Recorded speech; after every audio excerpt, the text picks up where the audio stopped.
G'day legends, Blake here with another video, and I'm back at AllFish2U with Chris. And today we're gonna run through buying fish online, how it all works, some tips and tricks, and everything you need to know. So if you've ever been worried about buying fish online before, after this video, you should be fine. No matter where you are in the world, really, because the tips will probably work, right? Yeah, it should. To get started, I've picked out some fish that we wanna get. So the fish that I've picked here are these guys here, Aspidoris. Yeah, Aspidoris spilotus. I like them. They're nice, long, slender, weird looking fish. Weird looking creatures. And that's exactly the fish that I like to get. So what happens, like let's pretend I'm still at home in Geelong.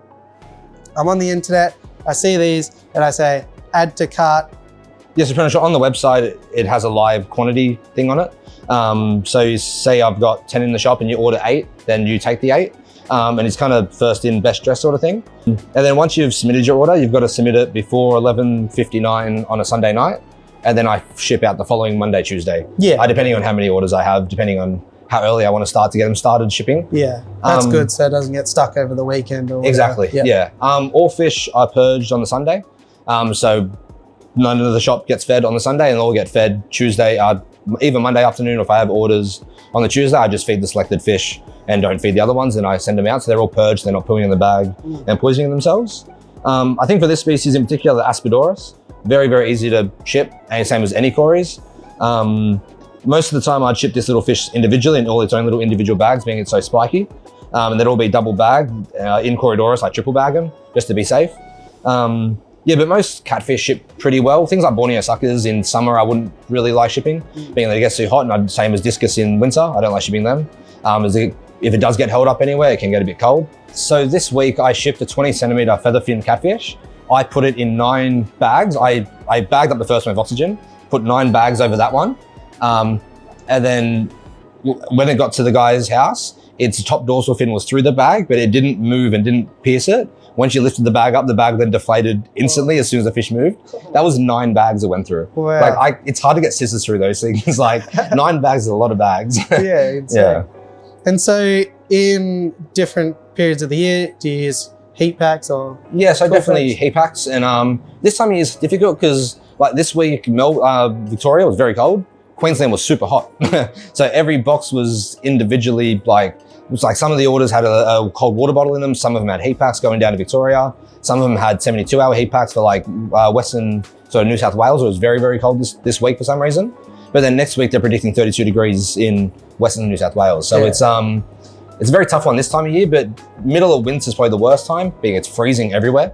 But just kind of hurdle we got to jump, and being that I've done it for the last kind of 6 years or so, 5 years, I find it pretty easy to ship fish. Okay, Chris, so the order's in and we need to get 8 of these Aspidoris. So what are we doing from there? So you'd fill the bag up with water, like this. It may come with some free complimentary duckweed. And move it over. And then would catch one of these cute little things. And put him in the bag. Easy. Easy as that. Yeah, pretty easy, yeah. And then take him over here from the shop. I use the sausage clipping machine. I don't know where to buy them from. It was here when I came to the shop.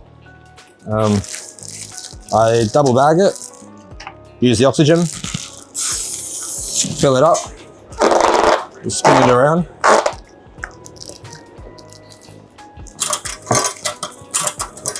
And then he's clipped safely.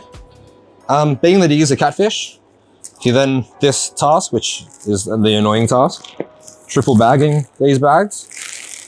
So all these bags I get customly made.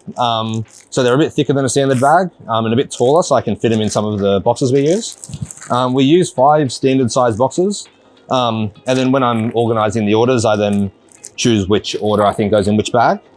We try to fill them as full as we can. I then triple bag and generally use an elastic band because trying to get the clipping machine over the bag is quite difficult. I then make sure the bag's nice and hard and tough, and then he goes in the box. I'd probably put 1 heat pack in there, a 40-hour heat pack. I'd probably place that on the lid of the box, put the lid down, and then tape over it. And then the label goes on there and the fragile tape and and all that sort of stuff goes in the box.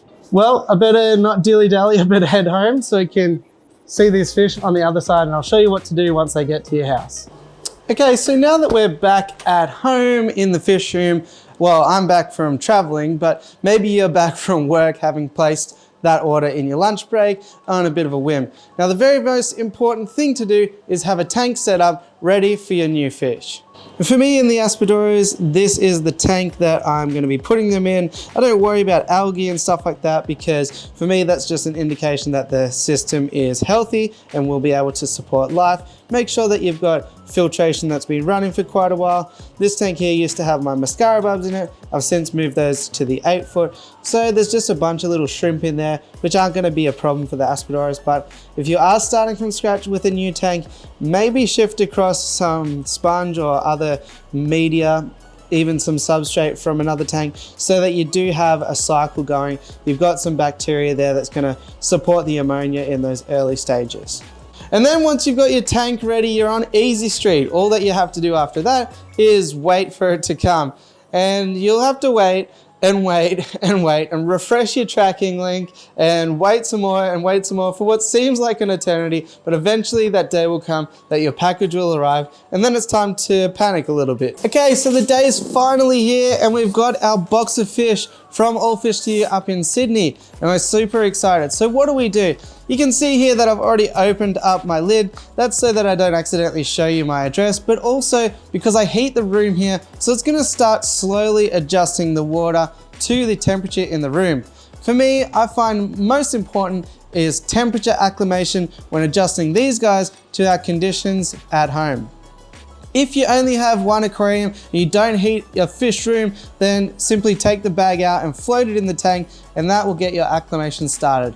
And for me, that's what I do first and foremost as soon as I receive fish anytime, because that's going to be the most stressful thing. And after they've been bouncing around in the back of a delivery van for the whole day, that's what I think is going to be the quickest way to get them comfortable. For me, I think most fish, and really 80% of fish, you can just take the bag, float it in your aquarium for 30 to 45 minutes, and then after that, you take a net and drain the fish and the water straight out, and then put those fish into your tank. The reason being is twofold. First reason is that fish stores are simply going to be exposed to more parasites and bacteria than you are going to be in your fish room. So you definitely don't want that fish store water in your aquarium at home, because it's likely to contain more pathogens and things that you really just don't want to be fighting down the track. Second is a little bit scientific, so I'll try and do it as easily as I can. Now, the reason that you can have fish in a bag this size, however, I would never recommend having fish in a tank this size, is because of something called ammonium versus ammonia. Ammonia is what fish produce when they breathe, when they urinate, and when they produce waste. It's also produced by uneaten food, and that is typically what's toxic to fish and what kills them in uncycled aquariums. However, ammonia requires an oxygen molecule to be bound to it for that to happen. Inside these bags where there's limited oxygen, that waste that the fish are producing stays in a state called ammonium, which is non-toxic to the fish. So until this bag is opened and more oxygen molecules come flooding in, that is simply water with ammonium in it and not ammonia. And that is why the fish can survive in there, and that's why we can have access to fish from all around the world. So for me, the most important thing is keeping this bag closed until I'm ready to take this water away. Now, with some really sensitive fish and some caridina shrimp and things like that, it's obviously impossible to just totally dump the water away, and you typically have to add in parts of your aquarium water to get them ready and acclimate them that way. For those kind of things, then I would recommend opening the bag and as soon as you possibly can, throwing in a good quality dechlorinator, something that's going to detoxify ammonia. However, for most community fish and things like that, a simple temperature acclimation, 30 to 45 minutes, and then dumping the water through a net is going to be absolutely fine for receiving your fish and getting them in your water as soon as possible. So now that your fish are floating in your tank, you can relax again. You got 30 to 45 minutes. Usually I like to use this time to pick up the mess that I've thrown all around the fish room while I've been unboxing my stuff. Another pro tip, keep these styrofoam boxes. In fact, throw it in the back of your car, because if you're a crazy person like me, the next time you spend your weekend driving around to local fish stores, buying a whole bunch of fish, you've got a styrofoam box in your car that you can put your bags of fish in. It's going to be much better than them rolling around your passenger seat, being exposed to the sun, heating up, and all that sort of stuff. Keep them in a styrofoam box, and you know, everyone's a winner. You got it for free anyway, you might as well use it. Okay, so 45 minutes have passed while these fish have been floating in their tanks. Grab yourself a stool, grab yourself a bucket, an empty bucket. Don't do this over the sink, because sometimes fish get away from you. Better to have them land in a bucket than down the sink. Never do that. And also grab yourself a large net. Bigger the better, because it's going to give you most room to move when you're trying to drain these fish. If you do it with a small net, again, you're going to have escapees. You're going to have to be fumbling trying to get them off the ground or out of the disgusting water that's now really stinky like ammonia. So get yourself a nice big net and a bucket and sit it over like that. And that's what we're going to drain our fish through. So go ahead and grab our bag of new additions here, which are now perfectly acclimated to the temperature of the aquarium that we have set up for them, and is beautifully cycled and ready to go. Okay, so usually you can take the long part of these bags and just kind of pull them, and then the rubber band will fly off. But if not, I mean, it's not like you're really going to be reusing them, so you can always just chop them off. And why wouldn't you reuse them? But we are reusing the styrofoam box. Well, that's because, again, these bags have had the fish store water in them that might be exposed to parasites and pathogens. So for me, I just think it's a bit of a biohazard issue. It's like reusing rubber gloves at a hospital or something like that. I don't like it, and fish bags are so cheap, you might as well just buy new ones if you are going to be distributing them to your friends and stuff like that. Being mindful as well, if you got a bag with corners, just watch where you're sort of sitting the corners. Don't accidentally crush one of the fish while you're doing this. All right, so now I like to just grip the bag like so, in the other hand though, flip it upside down, get the end positioned over the net, and then let it go.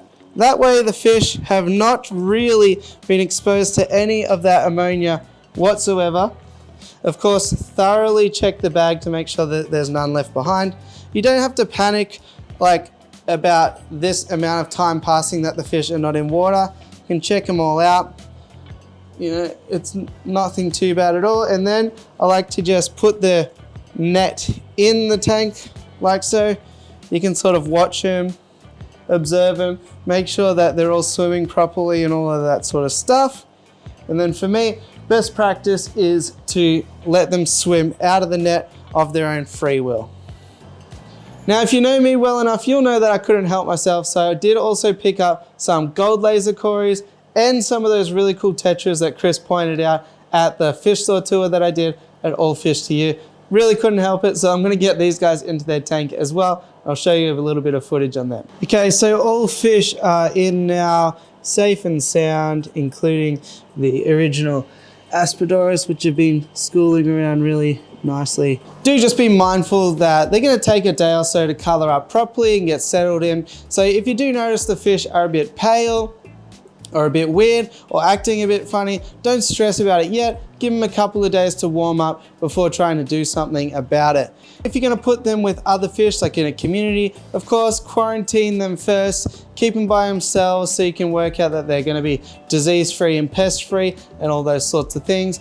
You might notice that I put the tetras and the laser cories together. Well, essentially I'm just quarantining them together. They're not really with any of the other fish that I keep personally, so I'm not worried about contaminating things that way. The other one is that prior to shipping, we heard Chris talk about how he purged them of food, so they're gonna be pretty hungry. So I like to offer up a nice meal for the first one that they get in the fish room, especially because when fish do get stressed out, typically they'll go off of the staple foods like pellets and things like that. So corridors, for example, frozen bloodworms are always going to be a winner. Live blackworms always going to be a winner. Live baby brine shrimp is always going to be a winner with tetras and things like that.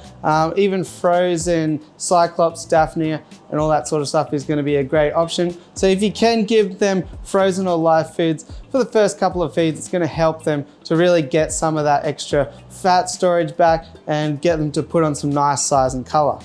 Other than that, that is the process of ordering fish online. It's really not something that you should be scared of. The weather here has been pretty horrendously cold for what you would expect this time of year. So other than real far ends of the spectrum of the fish that you might want to get, you can really pretty much order whatever you like, so long as you're prepared for it and you know what to do, then it's a pretty cruisy process. And I order fish online all the time. To be honest, half of the fish room comes from AllFish2U in Sydney, so there you go. Other than that, guys, check out the video of the tour of AllFish2U. It was a really fun time and it's a really cool store. Check it out if you're there in Sydney, but otherwise, if you are perusing online, now you can get a first-hand look of what the store looks like before you buy from there. Definitely check them out and order their stuff.